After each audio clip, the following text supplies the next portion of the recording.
You know, we live on a planet that can shake, erupt, and unleash just incredible power, often without any warning. So today, we're going to dig into this. How can we not just survive these unstoppable forces, but actually stand strong against them? All right, let's just jump right in with a question that honestly sounds like it's from science fiction. How in the world do you stop an earthquake? And the answer, well, it might surprise you. You don't. You can't. But you can outsmart it. And that simple pivot, that little shift in thinking, it changes absolutely everything. Because we have to be really clear about this. Tectonic hazards, we're talking about earthquakes, volcanoes, tsunamis. These are a fundamental and uncontrollable part of our living, breathing planet. We simply cannot stop the ground from shaking. Okay, so if fighting the force itself is completely off the table, what's the new game plan? Well, the whole strategy shifts. It's all about changing our focus from the hazard to ourselves. See, the crucial point is moving away from this impossible fight against nature and toward a very possible human-focused strategy. We stop trying to prevent the unpreventable. Instead, we focus on reducing our own vulnerability to the harm it can cause. And this right here just perfectly sums up the core idea. The source material puts it beautifully. While hazards cannot always be prevented, their impacts can be significantly reduced through effective planning and management. It's all about being proactive, not reactive. So how is this actually done? How do we build this kind of resilience?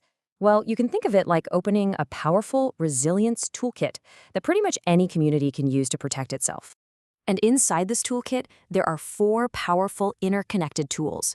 We're talking about using technology to see what's coming, spreading knowledge so people are empowered, preparing our communities to act together, and adapting how we live for the long haul. First up, let's pull out tool number 1, high-tech monitoring. Just think of this as our eyes and ears on the planet, giving us that absolutely vital head start with early warnings. This all starts with things like seismometers.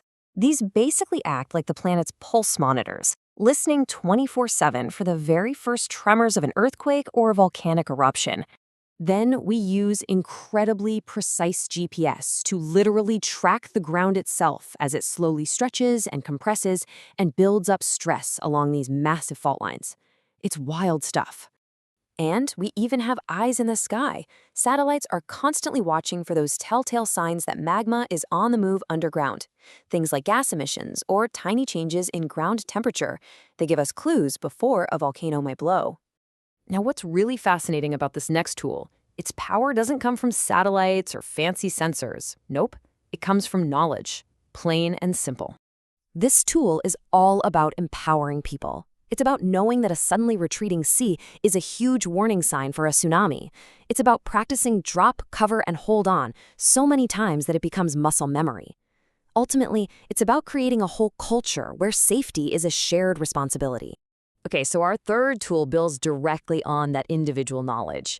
This is all about communities working together as a team to create a safety net before a disaster ever strikes. You see, a prepared community has a plan. This means clear, well-marked evacuation routes so everyone knows where to go. It means having designated safe shelters, stockpiling emergency supplies like water and food, and training local responders and volunteers so that when something happens, the response is fast and organized. And our final tool is about playing the long game.